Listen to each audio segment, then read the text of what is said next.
This is Dawn Warburton. Thank you for watching my presentation of the research project Understanding Dyslexia.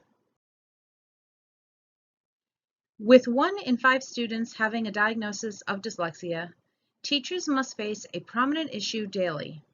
A variety of factors in public education, including limited finances, high-stake testing, lack of time, often make it difficult for teachers to obtain specialized training that will help them properly educate those students with a disability. This study asked Massachusetts licensed teachers to take part in a survey about their training and how they teach students with dyslexia. The purpose of this study was to define if teachers understand the definition of dyslexia and if they have taken part in any training. Additionally, it was important to know if teachers are providing specially designed instructions that meet the unique needs of the student and are based on their disability so they can access the general curriculum and work alongside their non-disabled peers. The results of this study helped develop a professional development handout for teachers and administrators that debunk the myths surrounding dyslexia and produce an effective and appropriate educational program for students with dyslexia.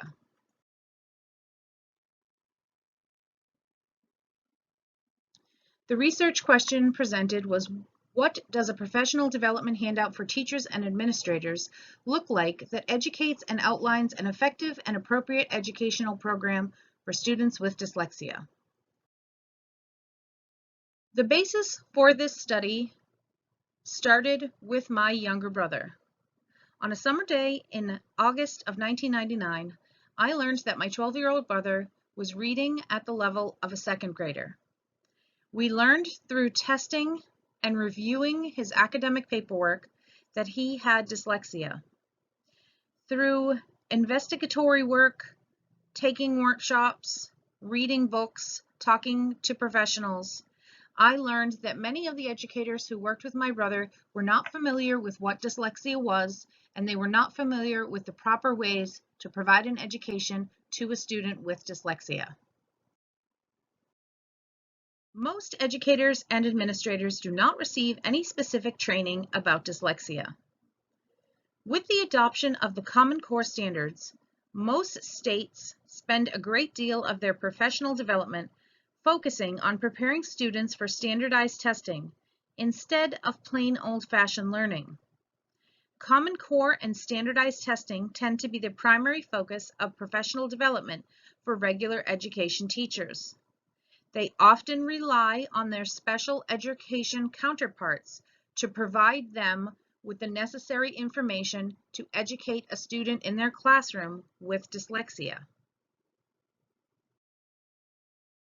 The purpose of this study was to try to answer the question, what does a professional development handout for teachers and administrators that outlines an effective and appropriate educational program for students with dyslexia look like? Teachers often lack the time to conduct enough research or to find resources to help their students. This research will try to combine the most up-to-date information about dyslexia and educating students in the general classroom to put the relevant information quickly into the hands of those who need it. The purpose of this study is to try to dispel the myths that many general education instructors have regarding dyslexia. By attending to this research, teachers, administrators, and even parents could positively change the outcome for a sizable percentage of students with disabilities.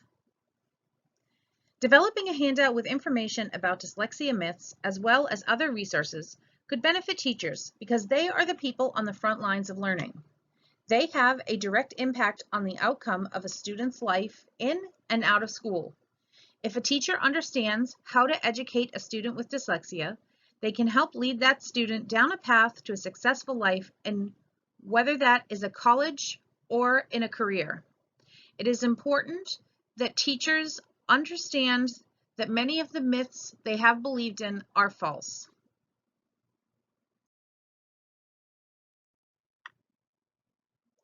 A lengthy literature review was conducted to look at current research in the world of learning disabilities, specifically regarding dyslexia. The term dyslexia denotes a neurobiological-oriented learning disability whereby the person has difficulty with word recognition, word spelling, and word decoding, which in turn affects other reading capabilities, such as vocabulary growth and reading comprehension. This definition was agreed upon in 2002 by the International Dyslexia Association. Before and after that time, numerous studies have been carried out relating to the functional arrangement of the normal systems of the brain. That existing research analyzes the compensatory brain processes that change as poor readers acquire reading skills. The ability of people to acquire and apply language is completely different from their ability to acquire reading skills and different from the process necessary for fluent reading. Thus, reading is a learned activity that is significantly different from that of acquiring language, which is equivalent to improving or activating pre-existing abilities in the brain.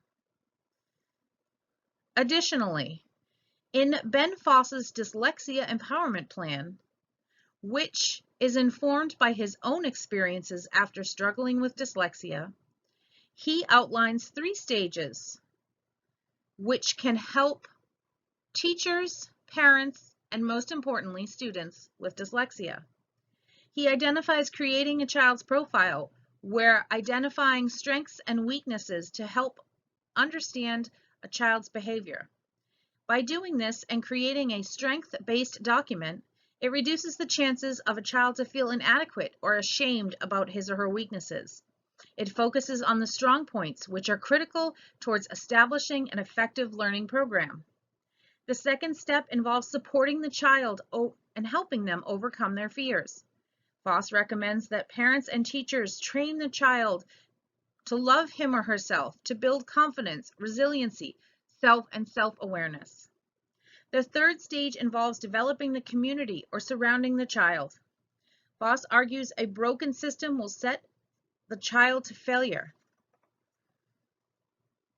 The child should be made aware of his or her weaknesses, but also applauded for his strengths and provided the tools necessary to learn. The study design included using surveys with the teachers and a focus group with parents. This helped identify the beliefs, misconceptions, and understandings about dyslexia. The responses to the multiple choice survey questions provided statistical data that was used to measure and report on what the teachers knew and to develop a handout.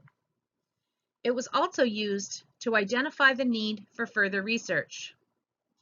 The research study strategies employed were done to ensure validity, including surveying a group of licensed Massachusetts teachers, a focus group with parents of children diagnosed with dyslexia, and finally creating a handout for teachers or for parents. The survey and focus group information was used to determine an in-depth look at what people knew. The main participant of this study was licensed current classroom teachers in Massachusetts. This survey was sent to members of the Massachusetts Teachers Association. The goal was to have a response between 1% to 5% from this group. The second group of study participants will be parents of children diagnosed with dyslexia. Parents tend to be very knowledgeable about their child's disability and understand what are myths and what are truths. The parents will participate in a focus group and answer questions regarding their experiences with general education teachers.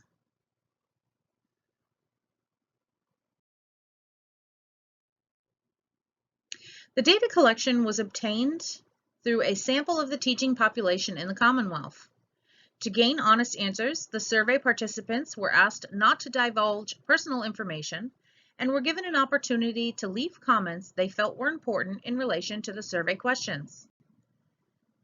This information was analyzed over a period of from January 2016 to May of 2017. The survey consisted of simple questions, and participants were given 30 days to complete the survey. A reminder was sent out 2 days before the due date. After completion of the survey, the information was analyzed to develop the percentages of what teachers did and did not understand about dyslexia. The data was also used to develop questions for the parent focus group. Although the parents were not given as lengthy of a list of questions, they were asked to focus on the myths and fallacies that they had experienced through their contact with general education teachers.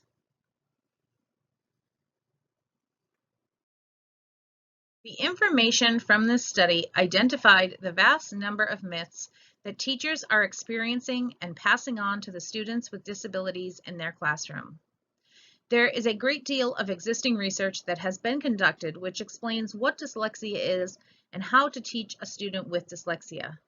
However, no one has asked teachers if they understand this research and how to implement it in their classrooms. The results of the survey data revealed that many of the participants lack a true understanding of the diagnosis of dyslexia and its implication for their students. 197 participants completed and submitted the survey. The participants included 48% of teachers with over 15 years experience teaching, making them highly qualified to answer the questions presented. It was also important to understand if any undergraduate or graduate student work had been completed, whether teachers had taken coursework or professional development pertaining to dyslexia. Over 50% had limited post-secondary experience, and 74% had taken 0 professional development programs with a focus solely on dyslexia.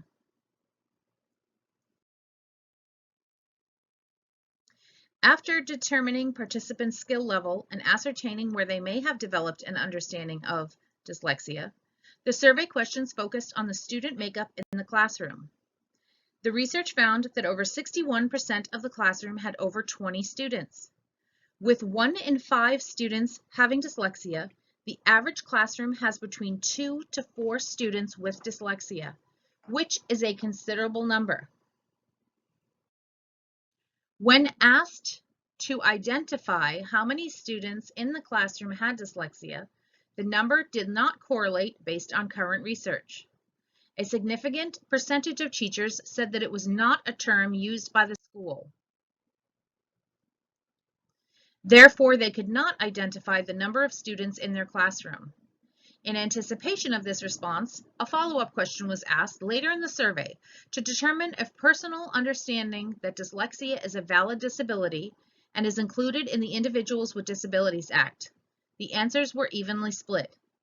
Many of the participants were not aware that dyslexia can be found in the laws that regulate how children with learning disabilities are educated in the public school setting.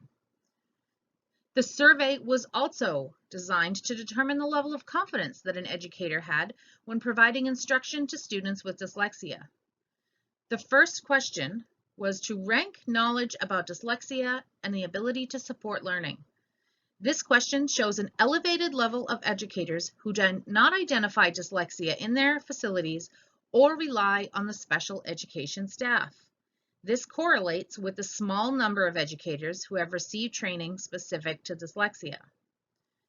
After determining the confidence level of teachers, a broader question was asked to learn if their lack of education may translate into lack of knowledge.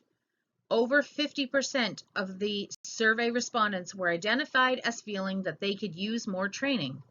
But interestingly, 40% felt they were average to highly qualified in their knowledge of dyslexia. Comparable results were found when assessing the security level of teaching dyslexic students. Teachers feel they need more training, and 71% feel less than secure in teaching students who do have. The parent focus group was designed to further assess what myths were highly present in the classroom or parents' interactions with teachers working with their students. The group consisted of parents of children with dyslexia. Although the parents were not provided a survey, They were asked to answer the question, dyslexia is not. An extensive list of myths surrounding dyslexia, which are detrimental to students, was provided in their responses. Many indicated that they had heard from teachers that dyslexia meant laziness, stupidity, that you outgrow dyslexia, or other defining characteristics that do not appropriately define what dyslexia is. Parents' responses confirmed that teachers continue to be misled by untruthful and negative information about dyslexia. After a review of the teacher and parent responses, it seems that the specific solution needed was a teacher handout. However, there is already significant information in print that talks about dyslexia, how to write goals for individual education plans, the type of scientifically based reading program students with dyslexia need to be provided access to learning. However, all of this has not forced a decline in the myths surrounding dyslexia. It seems that the appropriate material that teachers need to be presented is a written guide that debunks each dyslexia myth. This workbook will dispel those myths and hope to make a change by educating educators on what dyslexia is not. Teachers cannot be expected to educate students appropriately if they are running their classrooms on inaccuracies. Hopefully, this information will disseminate across the Commonwealth, making it easier for parents to obtain the appropriate services for their children during individual education plan meetings.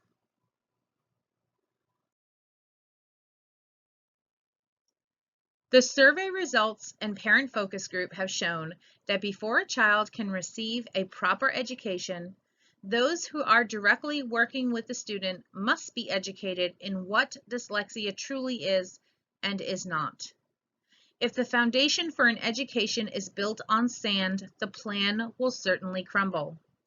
To build a solid foundation, the handout I have created breaks down the myths one by one and provides a brief synopsis of the correct information. The primary audience is the 70,000 plus teachers in the Commonwealth of the state of Massachusetts. The handout will provide teachers with solid information from professionals in the field of dyslexia. It will provide additional resources to learn about the proper way to provide an education to students in their classrooms who have dyslexia. By eliminating the myths, students will have access to an education comparable to that of their peers. Additionally, students will have the opportunity to make effective progress and to receive an education designed to meet his or her unique needs. Parents will have a resource to provide to general education teachers who are unfamiliar with dyslexia. Parents will be directly contributing to debunking the myths surrounding dyslexia that are negatively impacting their child's ability to learn and access the curriculum. The workbook will include a definition of dyslexia. It will include several myths, including dyslexia being characterized by reading backwards or reversing letters, that it is a blanket term, that the school cannot use the term dyslexia, or that dyslexia will be outgrown as the child ages. Very importantly, it will help dispel the myth that dyslexia means that a child is lazy, stupid, or unmotivated. It will also help teachers understand that students with dyslexia are motivated to learn, that they do not need medication in order to be able to access the curriculum, that they do not need to work harder, that they are already working extremely hard. They need to be provided with an education that meets their needs.